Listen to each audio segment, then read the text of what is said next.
Hello friends, मैं हूँ संध्या। आगे क्या हुआ। आज की कहानी भूतिया बैटरी रिक्शे वाला।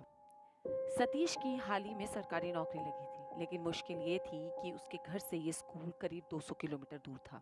अपनी पत्नी वैशाली से बात करने के बाद ये तय किया गया कि वो 6 दिन स्कूल के पास कमरा लेके रहेगा और शनिवार को वापस आएगा और सोमवार को सीधे स्कूल चला जाएगा।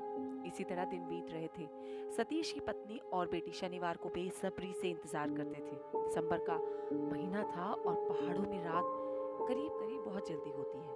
किसी तरह सतीश अपना काम निपटाकर 7 बजे वाली ट्रेन पकड़ने के लिए निकल गया, लेकिन अफसोस, ऑटो का टायर पंचर होने की वजह से 7 बजे वाली ट्रेन उससे किसी तरह भी छूट गई। अगर उसे 7 बजे वाली ट्रेन मिलती तो वो रात की 12 बजे तक पहुंच जाता, लेकिन अब वो ट्रेन तो उससे छूट चुकी थी। अब सीधे 9 बजे वाली एक ट्रेन थी जो उसे मिलनी थी, जिसके लिए उसे 2 घंटे इंतजार करना था। उसने 2 घंटे इंतजार किया और 9 बजे वाली ट्रेन में सवार हो गया।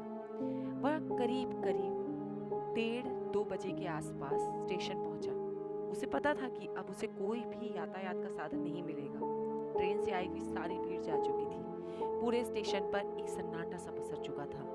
उसने सोचा एक आखिरी चांस लेना चाहिए, क्या पता कोई रिक्शे वाला बाहर खड़ा हो, सवारी का इंतजार कर रहा हो। वो बाहर आया, चारों तरफ नजर घुमाई और उसने देखा कि कुछ दूरी पर एक बैटरी वाला रिक्शा खड़ा है। उसने जल्दी से उसके पास पहुंचकर उसे जगाया और पूछा, कालीबाड़ी चलोगे क्या? उसने कोई जवाब नहीं दिया, बस सतीश को बैठने का इशारा किया और खुद बैटरी रिक्शा की ड्राइविंग सीट पर बैठ गया और ऑटो चलाने लगा। उसने रिक्शे में चढ़ते हुए अपनी घड़ी देखी तो घड़ी में करीब 1:50 हो रहे थे। कुछ देर के बाद ही सतीश की आंख लग गई। अचानक उसकी नींद एक फोन की रिंगटोन के साथ खुली। फोन उसकी बीवी वैशाली का था। उसे उसकी बहुत चिंता हो रही थी। उसने पूछा, आप कहाँ हैं?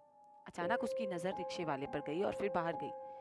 वो क्या देखता है कि बैटरी रिक्शा चल तो रहा है, लेकिन वो आगे नहीं बढ़ रहा। सिर्फ उसमें से आवाज आ रही है। उसने रिक्शे के कंधे पर हाथ रखकर उसे हिलाया तो वो बहुत ही ज्यादा गर्म महसूस हुआ। इतनी ठंड में इतना ज्यादा गर्म ये रिक्शे वाला कैसे हो सकता है? उसका दिमाग ठनकने लगा। उसे बचपन में दादी की दी हुई ऐसी ही कुछ कहानियां, सुनाई हुई कुछ कहानियां याद आई कि अमावस की रात ये सब बहुत प्रबल होता है। उसे याद आया कि आज तो अमावस की ही रात है। उसने रिक्शे वाले को रुकने के लिए कहा, लेकिन वो तो कोई रिएक्शन ही नहीं दे रहा था। सतीश को काटो तो अब खून नहीं। उसके पास बैग में चाकू था।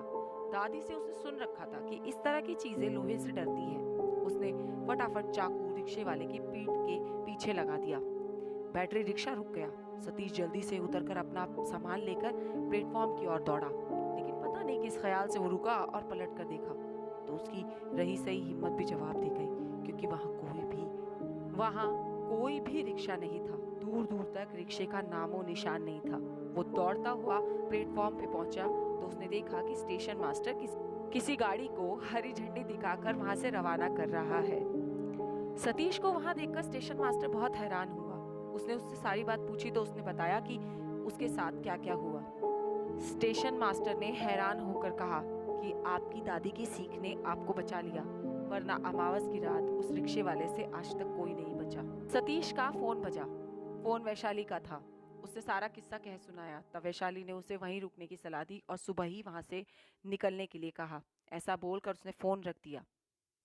धन्यवाद। कैसी लगी आपको ये कहानी, प्लीज़ मुझे बताइएगा और मेरे चैनल को लाइक, शेयर, सब्सक्राइब और कमेंट ज़रूर कीजिए।